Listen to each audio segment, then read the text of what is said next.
In this programme, we count the cost to the environment for our booming tourist trade. We track illegal waste across the border. And we look at a plan that puts a new wood in your neighbourhood.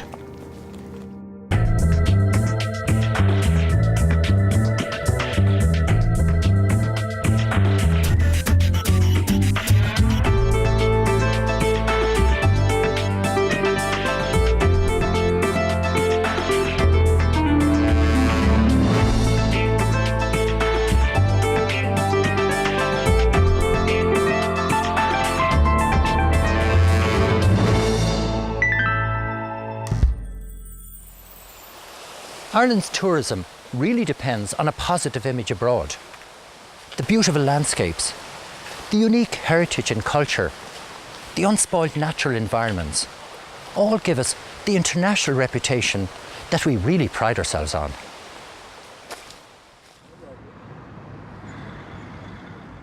But Ireland's image as clean and green is not always accurate, and our Emerald Isle can sometimes prove to be a disappointment for tourists.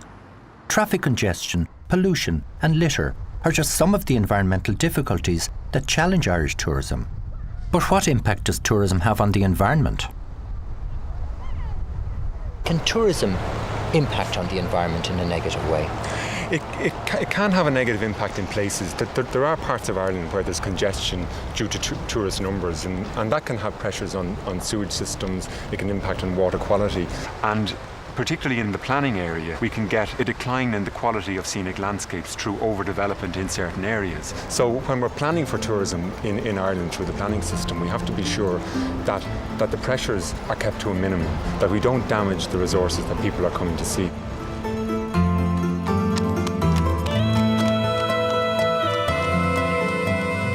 Sustainable tourism is considered the best way to tackle these issues. But what is sustainable tourism? Sustainable tourism essentially means tourism that doesn't damage the resource upon which it depends. And tourism in Ireland largely depends upon its friendly people and its attractive environment and scenic landscapes. If the level of tourism is putting pressure on those resources, well then it's not sustainable. It means that it can't be developed into the future. Approximately 7 million people visited Ireland in 2006. Around 2.3 million overseas visitors came to the western regions. Sustainable tourism, through the promotion of a cleaner, ecologically sound environment, is one way of ensuring that Ireland remains an attractive tourist destination. Not only is the environment protected and enhanced, but communities can benefit through support for the local economy and services. And new business opportunities can be created. So looking at the bigger picture, we can see that there's a lot that can be done to ensure a positive environment for tourism and consequently a positive experience for tourists. Today we're in Westport and see how ordinary people and local business can make an active contribution to sustainable tourism. The community has played a vital role in keeping Westport environmentally friendly. We've just secured the National Tidy Towns Award. I think we need to face up to the challenges affecting tourism, and there's a lot more information readily available, not just to the local community, but indeed making the visitor aware of the importance of keeping the town tidy and taking care of the environment, because if we let it slip, we're not going to be the quality visitor destination that we are.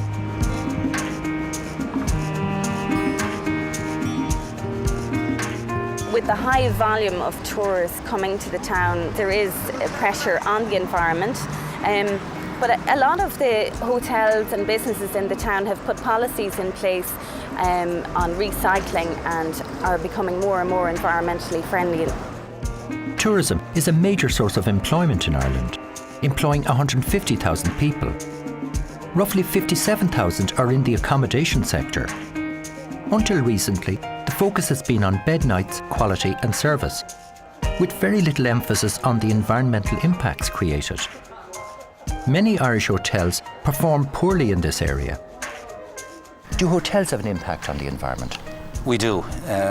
We have a lot of an impact, and in terms of how much energy we use in the waste we produce. We use a lot of water in cooking food, in looking after bedrooms and everything. So we can have a negative impact. We've got some of the best hotels in Europe now built in Ireland, and now we're starting to realise we have to do better in terms of the environment, and they're starting.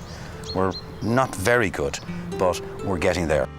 Managed by the EPA as one of their many research projects, the Greening of Irish Hotels programme was established in 2005, involving 60 hotels across Ireland. Its aim was to develop and implement environmental best practice, targeting 3 main areas: water, waste and energy. The Westport Woods is just one of a small number of hotels who've introduced measures to tackle these issues.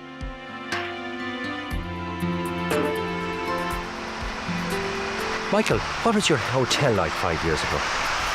It was a hotel using a lot of energy, a lot of waste, going to landfill, nearly 250 tonne a year, and not having a lot of knowledge on conservation generally.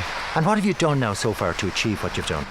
We started with the waste. It was the easiest one to work on, and reduced it by 90% over the last 3 years. For the food waste, we have bought a composting unit for all our organic waste, and it has reduced our tonnage of waste in the last year by over 30 tonne. Right, you get nice compost. Yeah. And where does that go? That'll go back into our Landscaping. shrubs and gardens. And we're going to use our composting to grow trees on our lands that will be used as a biofuel with our new wood chip boiler. Energy is one of the areas addressed in a big way at the Westport Woods Hotel. Switching to a wood chip boiler, energy-efficient lighting and thermal solar collectors have led to significant reductions in energy consumption, cost and CO2 emissions.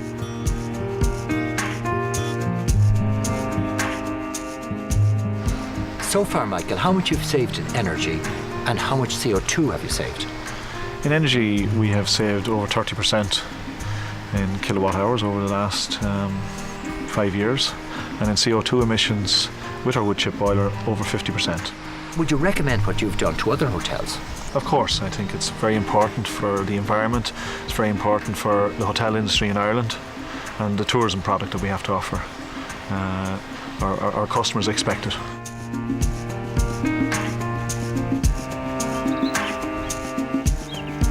If we protect the environment, we keep it green, we keep it clean, and the tourists will have a product that they can come and visit. They'll also benefit because if we reduce our costs, we'll keep our costs down that we have to charge them. So there's a win-win for the tourist equally. Would you do anything to try and cut down on your waste when you're going shopping, like? Not really, because most of the stuff you want is in cardboard boxes, and it's all, you know, there could be a plastic wrapping inside that. I mean, it's a nuisance. As soon as I get home with my shopping, I literally take the pizzas out of the boxes go out for recycling, the plastic. I mean, I wish there wasn't, because it's more rubbish for me and it's more hassle, but at the end of the day, when you go into the supermarket, that's the way they're packaged, that's the way I buy them, you know. If you had like a choice to go more environmentally friendly products, oh, definitely, yeah. Would you do it? Yeah, definitely, yeah. And if it put you out in any way, would you still? No, not really, because I don't mind. Like, we go down where we live, there's communal kind of bin shed, and I would go down and put like X into one bin, and you know, it only takes a couple of seconds. Yeah, well, there's an awful lot of things that are, you know, just endless packaging, and like in clothes shops and that, you know, and you just get like bags from bags, and you get home and you have to like unwrap so much stuff just to get rid of the clothes.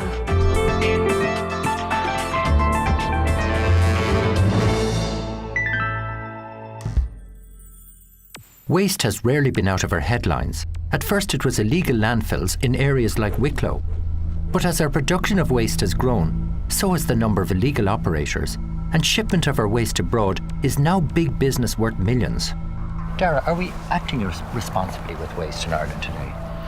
I think we've come a long way from where we were.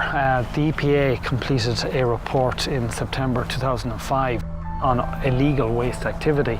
And what we found was that the nature and scale of illegal dumping that occurred in Wicklow in the early part of the millennium is no longer occurring, and the subsequent illegal activity, which was shipping waste to Northern Ireland, has really decreased.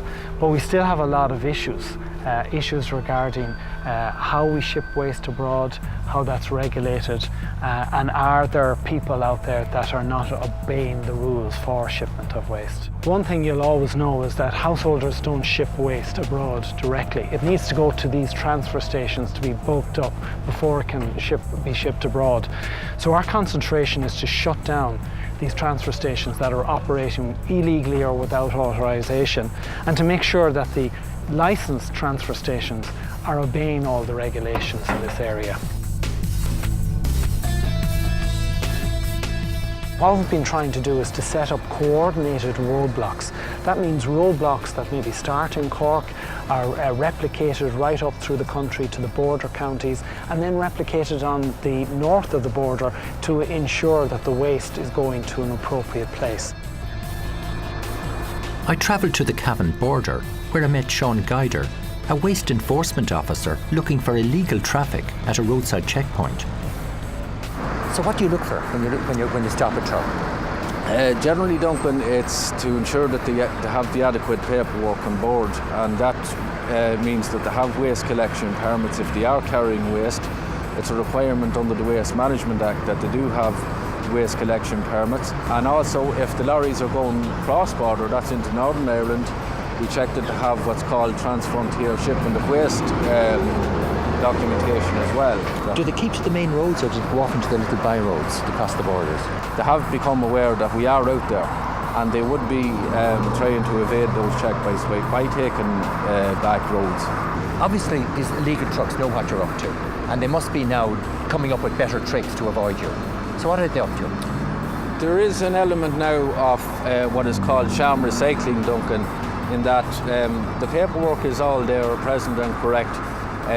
What they're transporting is not illegal waste, but it is recyclable material. This material is transported legally, but when it ends up across the border, it is not disposed of or recycled further. It's actually disposed of illegally.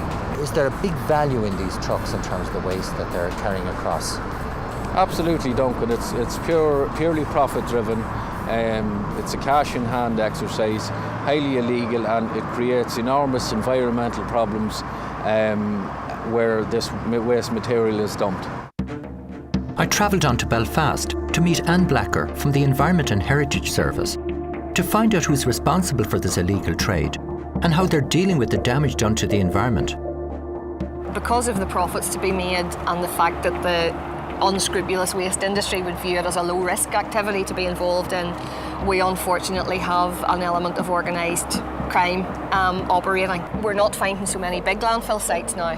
What we are finding now is smaller amounts of waste, and quite often now it's shredded somewhere so that we can't actually work out where it has come from. So they're being more subtle about it now? Yes, I think the enforcement effort has actually driven the illegal trade to do different things to try and evade being caught. So what sort of money are we talking about here? Right, if you're an illegal waste operator, one lorry load of waste can earn you £5,000. One smallish illegal landfill site would cost in the region of about £1 million to take the waste away, dispose of it properly, and then do work to the site to fix it after that. And when you look at the number of sites that there are and the fact that the activity is still ongoing, you're talking millions of pounds. Hundreds of millions? Probably hundreds of millions, yes. There must be huge damage done and huge cost in solving these problems. Yeah, I mean, the problem with the household waste is it breaks down. This huge damage is caused by the chemicals and pollutants that degrade over time and are washed into the surrounding groundwater. By their very nature, these are highly toxic and can quickly destroy whole ecosystems. Most environmental legislation is designed to deal with individuals and companies and activities who are broadly compliant and who want to be compliant and will maybe occasionally have an accident or bad practice. Was never designed in the case of waste to deal with what is a criminal activity, and the reason it's carried out is to make money. So at the start of next year, we're having our waste order reissued with very well strengthened enforcement powers. Like what? One of the most important things that will let us do is stop vehicles on the public road ourselves. At the moment, we need to rely on the police service and our vehicle inspectors, who are also part of the Department of the Environment, to do that for us. It'll also give us powers to seize vehicles if we feel that they have been involved in illegal waste management. What we feel very strongly is that the vehicles are the key to this. It's the people who are actually moving the waste is the link that we need to remove in order to stop the illegal dumping. Closing the loopholes on illegal trade is always difficult, as the criminals are highly incentivised by the profits to be made. What we need to do in order to keep Northern Ireland on our side is to actually tackle this. And in order to do that, we need to have good enforcement in Northern Ireland and Southern Ireland, and we need good cooperation between the authorities in the north and the south. If we look at the locations that waste is arising from and control those effectively, if we get local authorities working together on roadblocks, if we have vigilant inspectors on the border, and that we get good information of illegal activity north of the border, I think those combination of enforcement actions will deliver the type of good, healthy and responsible attitudes to waste and waste management.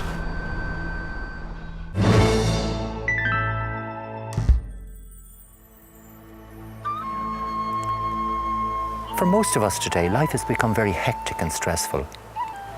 Stuck in traffic jams without exercise or fresh air. And it's nice when we get home to find a little tranquil space that we can escape to and where our kids can run about.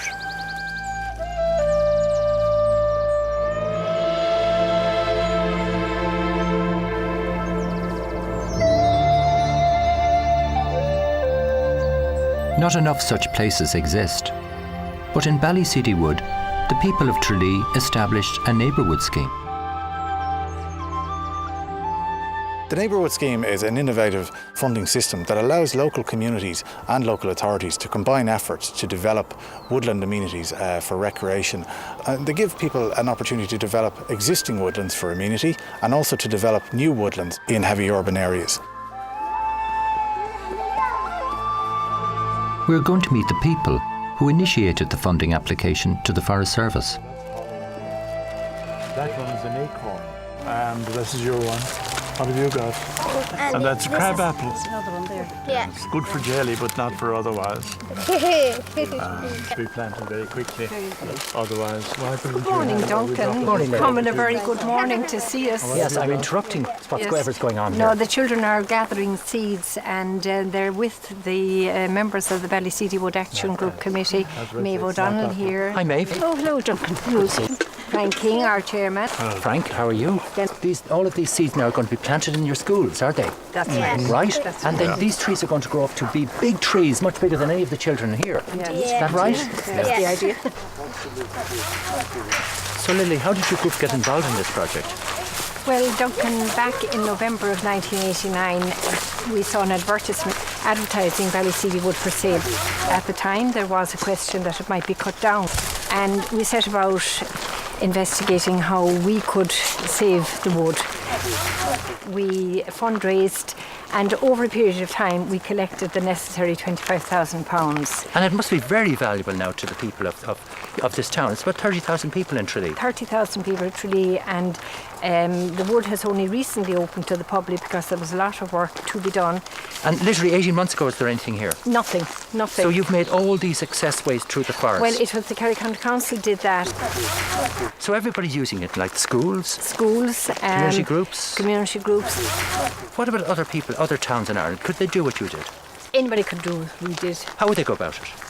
Just organise themselves into a group and get onto the local authorities, and they'll find that they're pushing an open door. Well, I have to say congratulations to all your group. Yes, thank you very much.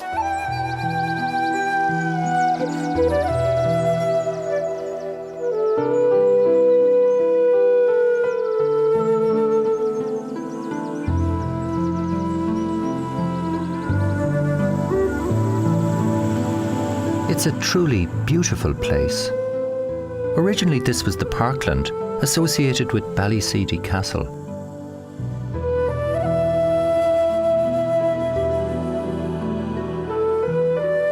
It's an accident of both nature and history that the existing natural woodland was modified over centuries and exotic species were introduced in the 18th and 19th centuries. The wood itself is a mix of woodland types. We have a native wet woodland mixed with dry alder ash woodland. The alluvial woodland is a very, very important site from a conservation perspective. The River Lee flows at the bottom of this woodland, and every year it floods, it flash floods and leaves a thin layer of silt in the woodland. And in this sticky clay grow ash and alder, species that love wet soils. The site is a habitat for long-eared bats. We have otters, owls, badgers in different parts of the wood here. We even have sika deer here, very small numbers of sika deer. A Neighbourwood scheme needs to be planned in the long term. Phase 1 was the installation of the tracks. Phase 2 will be the improvement of the wood and the removal of some of the nasty invasive species such as rhododendron and Japanese knotweed from the wood, and restocking of the wood with suitable species. I think local people here, the local community, are really only starting to think about the myriad of different ways that they can enjoy Ballyseedy wood. We have people developing orienteering maps. Local schools and teachers are very, very interested in using Ballyseedy wood as an educational resource. It's a very, very important element in the local landscape here in terms of biodiversity, that this is a refuge for birds and animals as much as it's a refuge for people to come in and escape the outside world. This neighbourwood only opened last October, but will be a playground for generations to come.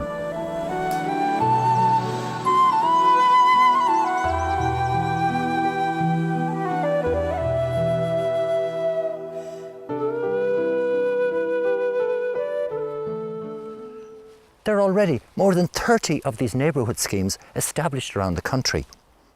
And this one, right near the centre of Newcastle West, County Limerick, has now become the most important recreational amenity for all of this area. This is traditionally the castle domain, and it was a Norman castle. The Earls of Desmond, the Fitzgeralds, were here for centuries, from the 13th century to the 16th century, and this was their park, if you like, attached to the castle. In the 19th century, the domain was taken over then by the Land Commission, and they granted it to the County Council, but it's in trust for the townspeople, and the townspeople are inordinately proud of the domain.